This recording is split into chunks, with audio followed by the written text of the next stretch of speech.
નમસ્કાર વિદ્યાર્થી મિત્રો, તમારું ખૂબ ખૂબ સ્વાગત છે મારી આ ચેનલ સ્ટડી વિથ નેન્સીમાં. જો હજી સુધી તમે મારી આ ચેનલને સબસ્ક્રાઈબ ના કરી હોય તો જલ્દીથી સબસ્ક્રાઈબ કરજો. આજે આપણે પ્રકરણ નંબર 4 સાદા સમીકરણ સ્વાધ્યાય 4.2 નો પ્રશ્ન નંબર 4 જોઈશું. તો જુઓ, અહીં આપણને જે પ્રશ્ન નંબર 4 આપેલો છે કે નીચેના સમીકરણ ઉકેલો. કે નીચે આપણને જો સમીકરણ આપેલા છે ને આપણે ઉકેલવાના છે. તો જ્યારે પણ આપણે સમીકરણ ઉકેલવાનું કીધેલું હોય ને ત્યારે શું કરવાનું કે આપણે બરાબર હોય, આ જે બરાબરની નિશાની છે, બરાબરની નિશાનીથી બીજી બાજુ જાય તો જે ગુણાકાર હોય એનું ભાગાકાર થઈ જાય, ભાગાકાર હોય તો ગુણાકાર થાય, સરવાળો હોય એનું બાદબાકી થાય અને બાદબાકી હોય એનો સરવાળો થાય. આટલી વસ્તુ તમારે યાદ રાખવાની છે. સરવાળાનું બાદબાકી, બાદબાકીનો સરવાળો, ગુણાકારનું ભાગાકાર અને ભાગાકારનો ગુણાકાર. તો હવે જો સમીકરણ ઉકેલવું છે એટલે આપણા પી ની કિંમત મળી જાય એટલે આપણે સમીકરણ ઉકેલું કહેવાય. એટલે કે આપણે પી ની કિંમત ગોતવાની છે. આ પહેલામાં કે પહેલું શું આપેલું છે? 10p બરાબર 100 છે. તો આમાં સમીકરણ ઉકેલવું એટલે આપણે પી ની કિંમત શોધવાની છે. તો પી ની કિંમત શોધવી હોય એટલે આપણે શું કરવું પડે? 10 ને બીજી બાજુ લઈ જવાના. હવે 10 ને બીજી બાજુ લઈ જઈએ તો મેં શું કીધું તું? ગુણાકાર હોય તો એનું શું થઈ જાય? ભાગાકાર થઈ જાય. એટલે પી બરાબર 100 ભાગ્યા કેટલા થશે? 10. 100 ના છેદમાં 10. એટલે પી બરાબર શું આવશે? 100 ના છેદમાં 10. કે આજે અહીંયા પી સાથે 10 કેમાં હતા? ગુણાકારમાં હતા. બીજી બાજુ ગયું એટલે ગુણાકારનો ભાગાકાર થઈ ગયો. એટલે ઉપર હતા એટલે નીચે આવ્યા. એટલે 100 ના છેદમાં 10.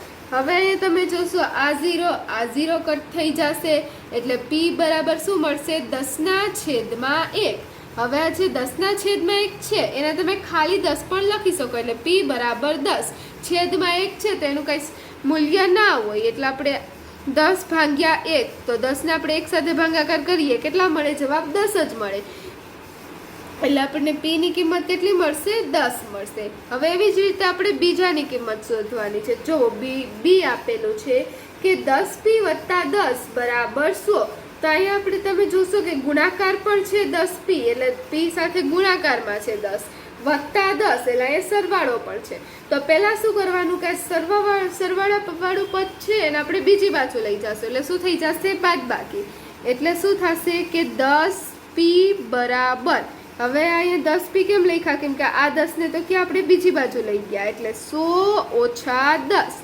અહીંયા વત્તા 10 જ બીજી બાજુ આવ્યા એટલે શું થઈ ગયું? ઓછા 10 થઈ ગયા.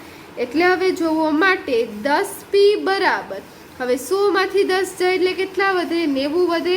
એટલે 10p બરાબર કેટલા મળશે? 90 મળશે. હવે તમે જોશો કે 10 અને p આપણે આગળના દાખલામાં હતું એવી રીતે કે અહીંયા 10 છે, અહીંયા p છે, બંને ગુણાકારમાં છે. p ની કિંમત શોધવી હોય એટલે શું થશે? આ 10 બીજી બાજુ જશે એટલે શું થઈ જશે? 90 ના છેદમાં 10. હવે અહીંયા 0 અને 0 ઉડી જશે એટલે 9 ના છેદમાં 1. એટલે માટે પી ની કિંમત કેટલી મળશે? 9. આપણને કેટલી મળી? પી ની કિંમત 9 મળશે. તો આ જોવો આપણને અહીંયા બીજા દાખલામાં પી ની કિંમત કેટલી મળશે? 9. હવે એના પછી ત્રીજું આપેલું છે કે પી ના છેદમાં 4 બરાબર 5. તો હવે તમે જોશો કે આ પી ના છેદમાં 4 એટલે કેમાં છે? ભાગાકારમાં છે. તો જ્યારે ભાગાકારમાં હોય ત્યારે આપણે એનું શું કરવાનું? ભાગાકારમાં છે અને આ જે બરાબર છે એની બીજી બાજુ જાય એટલે શું થઈ જાય? ગુણાકાર થઈ જાય. એટલે પી બરાબર શું થઈ જશે? 5 ગુણ્યા 4. અહીંયા નીચે હતું એટલે ઉપર આવશે, ભાગાકારમાં હતું એટલે ગુણાકાર થાય. એટલે પી બરાબર 5 ગુણ્યા 4. હવે માટે પી બરાબર 5 ગુણ્યા 4 એટલે 5 ચોક કેટલા થશે? 20. એટલે આપણને સી ની કિંમત કેટલી મળશે? પી ની કિંમત કેટલી મળશે? 20. તો હવે જોવો આના પછી ડી જોઈએ.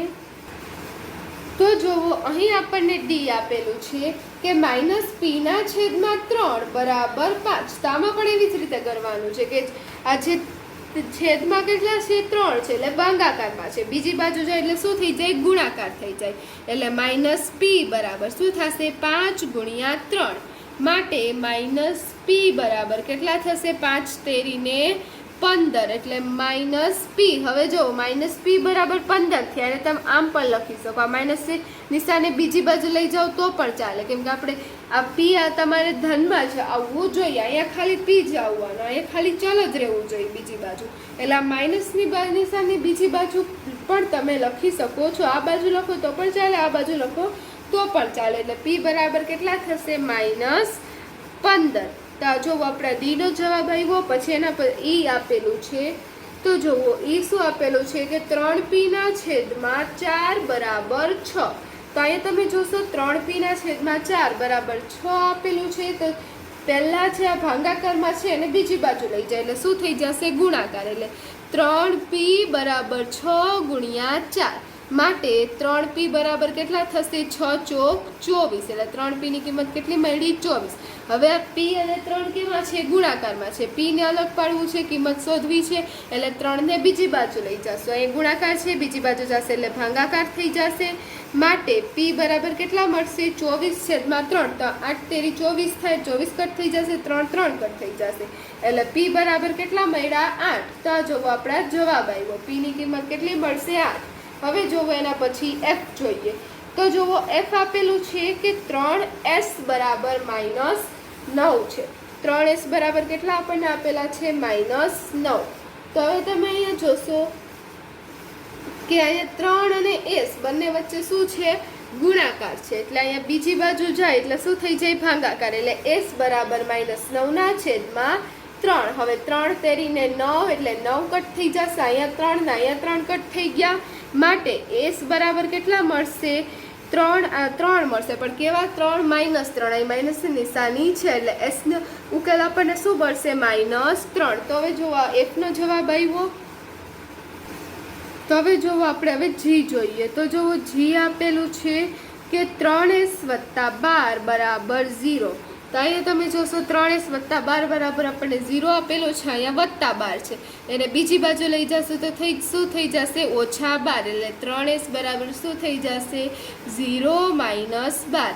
માટે 3s બરાબર કેટલા થશે? 0 માંથી 12 જાય એટલે કેટલા વધે? -12. તેનું તે જ આવશે. હવે માટે 3s બંને વચ્ચે ગુણાકાર છે. 3 બીજી બાજુ જાય એટલે શું આવે? -12 ના છેદમાં 3. માટે s બરાબર શું આવશે? 3 ચોક 12, 12 કટ થઈ જશે, 3 કટ થઈ જશે. આ માઇનસની નિશાની અને અહીંયા 4 એટલે s ની કિંમત કેટલી મળશે? -4. હવે જુઓ h આપેલું છે 3s બરાબર 0. તો જુઓ 3s બરાબર 0 છે તો અહીં આપણે s ની કિંમત શોધવી છે. એટલે s બરાબર શું થઈ જશે? 0 ના છેદમાં 3. અહીંયા ગુણાકારમાં હતા s સાથે, બીજી બાજુ થઈ ગયો એટલે ભાગાકારમાં થશે, નીચે થશે. એટલે માટે s બરાબર, હવે કોઈ પણ સંખ્યાને આપણે 0 સાથે ભાગીએ જવાબ શું આવે? આપણો 0 જ આવે. એટલે અહીંયા s બરાબર આપણને કેટલો જવાબ મળશે? 0. ત્યાં જોવો આપણા h માં જવાબ આવશે s બરાબર 0. હવે એના પછી I આપેલું છે તો 2q બરાબર 6. તેમાં q નો ઉકેલ શોધવાનો. તો q બરાબર 2 અને q ગુણાકારમાં છે. 2 બીજી બાજુ જાય એટલે શું થઈ જાય? ભાગાકાર. એટલે 6 ના છેદમાં 2. તો હવે 3 દુ 6, 6 કટ થઈ જાય, 2 કટ થઈ જાય, વધ્યા 3. માટે q બરાબર કેટલા મળશે આપણને? 3. તો આ જો આપણા I નો જવાબ આવશે q બરાબર 3. હવે જોવો એના પછી જે આપેલું છે કે 2q ઓછા 6 બરાબર 2q ઓછા 6 બરાબર 0. તો અહીંયા તમે જોશો કે ઓછા 6 છે અને આપણે બીજી બાજુ લઈ જાય એટલે શું થઈ જશે? +6. એટલે 2q બરાબર 0 + 6. માટે 2q બરાબર કેટલા થશે? 6 થશે. 0 ને 6 કેટલા થઈ? 6. માટે q બરાબર કેટલા થશે? 6. અને 2 ગુણાકારમાં હતા, બીજી બાજુ આવશે એટલે શું થઈ જશે? ભાગાકાર થઈ જશે. એટલે 6/2. q બરાબર 6/2. હવે ઉપરના દાખલામાં ગણ્યું તેવી જ રીતે કે 3 દુ 6, 6 કટ થઈ જશે, 2 અને 2 કટ થઈ જશે. માટે q બરાબર કેટલા મળશે આપણને? 3 મળશે. એટલે q ની કિંમત આપણને કેટલી મળી? 3 મળી. તો આપણો ઉકેલ થયો. તો હવે જોવો કે આપેલું છે 2q + 6 બરાબર 0. તો હવે આમાં q નો ઉકેલ શોધવો છે. એટલે 2q બરાબર, હવે 6 ને બીજી બાજુ લઈ જાય એટલે શું થઈ જશે? -6. 2q બરાબર 0 ઓછા 6. માટે 2q બરાબર 0 ઓછા 6 કેટલા થઈ જશે? -6. તેનું તે જ આવશે. હવે માટે હવે 2 અને q ગુણાકારમાં છે, 2 બીજી બાજુ જાય એટલે ભાગાકાર થઈ જાય. માટે q બરાબર -6 ના છેદમાં 2. 3 દુ 6, 6 કટ થઈ ગયા, 2 અને 2 કટ થઈ ગયા. માટે q બરાબર શું આવશે? આપણો જવાબ -3 આવશે. આપણને q ની કિંમત કેટલી મળી? -3. હવે જોવો એના પછી એલ આપેલું છે કે 2q વત્તા 6 બરાબર આપણને કેટલા મળ્યા છે? 12 મળ્યા છે. તો હવે તમે જોશો અહીંયા કે 2q બરાબર શું થઈ જશે? અહીંયા વત્તા 6 હતા, બીજી બાજુ જશે એટલે શું થઈ જશે? ઓછા 6. એટલે 2q બરાબર 12 ઓછા 6 માટે 2q બરાબર 12 માં 6 જાય એટલે કેટલા વધે? 6 વધે.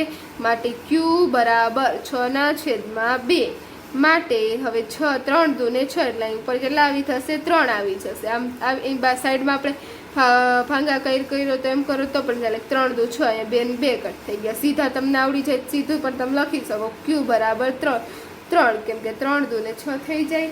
તો હવે જોવો અહીં આપણો જે પ્રશ્ન નંબર 4 હતો તે પૂર્ણ થાય છે. જો તમને વિડીયો પસંદ આવ્યો હોય તો લાઈક શેર સબસ્ક્રાઈબ કરજો. જો હજી સુધી તમે મારી આ ચેનલને સબસ્ક્રાઈબ ના કરી હોય તો જલ્દીથી સબસ્ક્રાઈબ કરજો જેથી તમને મારા બધા જ વિડીયો સૌથી પહેલાં મળી રહે. અને જો તમને વિડીયો પસંદ આવ્યો હોય તો તમારા ફ્રેન્ડ્સને પણ શેર કરજો.